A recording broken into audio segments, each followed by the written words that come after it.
ពេលនេះផ្អើលពេញពិភពលោកហើយភ្ញៀវទេសចរប្រមាណចំនួន40000នាក់បានមកទស្សនានៅទិដ្ឋភាពថ្ងៃរះនៅពេលព្រឹកដែលជាភាសាអង់គ្លេសហៅថា Sunrise at the Angkor Wat Temple of Cambodia បាទប្រិមត្តលោកអ្នកនាងជាទីមេត្រីសូមធ្វើការចែករំលែកព័ត៌មាននេះឲ្យបានច្រើនគ្រប់គ្នាអំពីទិដ្ឋភាពនៅថ្ងៃរះក្នុងទឹកដីអង្គរខេត្តសៀមរាបប្រទេសកម្ពុជានេះបើយោងតាមរបាយការណ៍បានផ្ដល់មកថាមានភ្ញៀវទេសចរចំនួន37503នាក់នៅក្នុងនោះភ្ញៀវទេសចរជាតិចំនួន33500នាក់និងភ្ញៀវបរទេសចំនួន3503នាក់ដែលកំពុងមកទស្សនានៅទិដ្ឋភាពថ្ងៃរះនៅពេលព្រឹកនាថ្ងៃទី22ខែមីនាឆ្នាំ2025នៅក្នុងបរិវេណប្រាសាទអង្គរវត្តឬគេហៅថាប្រាសាទអង្គរតូចបាទនេះគឺជារូបភាពមួយទិដ្ឋភាពមួយល្អណាស់ដែលអ្នកទស្សនាជាភ្ញៀវជាតិនិងអន្តរជាតិបានមកច្រើនកកកនៅក្នុងទឹកដីខេត្តសៀមរាបបាទប្រិមិត្តលោកនាងនេះគឺជាកំណើនសេដ្ឋកិច្ចជាតិមួយរបស់កម្ពុជាដែលអាស្រ័យទៅលើភ្ញៀវជាតិនិងអន្តរជាតិបានចូលទស្សនានៅក្នុងប្រាង្គប្រាសាទអង្គរវត្តដែលបុព្វបុរសដូនតាខ្មែរយើងបានបន្សល់ទុកឲ្យយើងរក្សាការពារ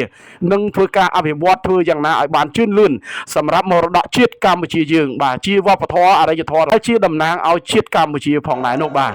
យើងនាំគ្នារក្សាយើងនាំគ្នាចែករំលែកនៅព័ត៌មានទាំងអស់នេះដើម្បីឲ្យពិភពលោកកាន់តែដឹងច្បាស់អំពីកម្ពុជាគឺជាប្រទេសអច្ឆរិយៈមួយបាទប្រិមិត្តអ្វីដែលយើងមិនគួរនឹកស្មានដល់មិនគួរឲ្យជឿនឹងគឺថាកំពូលប្រាង្គប្រាសាទអង្គរវត្តណាកំពូលប្រាង្គប្រាសាទអង្គរតូចនឹងមានព្រះអាទិត្យរះនៅពីលើចំកំពូលប្រាង្គប្រាសាទហ្មងបាទมันងាយនឹងពិភពលោកណាដែលអាចធ្វើបានណានេះគឺជាកលងមួយរបស់ព្រះអាទិត្យនិងផែនដីត្រង់ចំណុចប្រសពនេះបាទពិភពលោកកោតសរសើរមិនគួរឲ្យជឿបាទនេះហើយបងប្អូនឃើញជាក់ស្ដែងហើយដែលយើងធ្វើការបញ្ចាំងថតនេះបាទប្រិមិត្តសូមទស្សនានៅទិដ្ឋភាពខ្លីៗដែលសារព័ត៌មានរបស់យើងធ្វើការចុះផ្សាយយ៉ាងប្រុងប្រយ័ត្នដើម្បីឲ្យពិភពលោកបានដឹងបាទសូមទស្សនាដូចតទៅ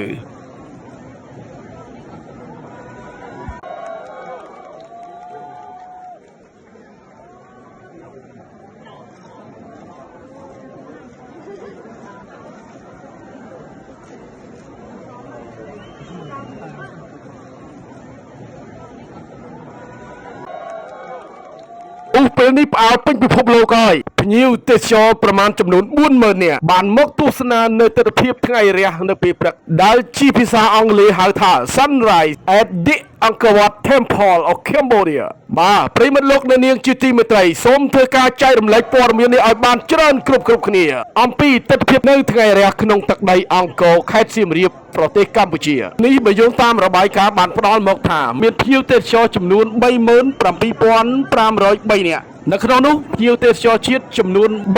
33500នាក់និងភ្ញៀវបរទេសចំនួន3503នាក់ដែលកំពុងមកទស្សនានៅទិដ្ឋភាពថ្ងៃរះនៅពេលព្រឹកនាថ្ងៃទី22ខែមីនាឆ្នាំ2025នៅក្នុងបរិវេណប្រាសាទអង្គរវត្តឬគេហៅថាប្រាសាទអង្គរតូចបាទនេះគឺជារូបភាពមួយទិដ្ឋភាពមួយល្អណាស់ដែលអ្នកទស្សនាជា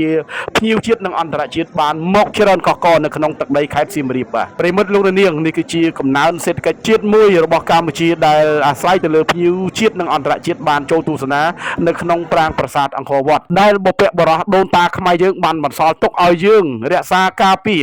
និងធ្វើការអភិវឌ្ឍធ្វើយ៉ាងណាឲ្យបានជឿនលឿនសម្រាប់មរតកជាតិកម្ពុជាយើងបាទជាវប្បធម៌អរិយធម៌ដែលជាតំណាងឲ្យជាតិកម្ពុជាផងដែរនោះបាទ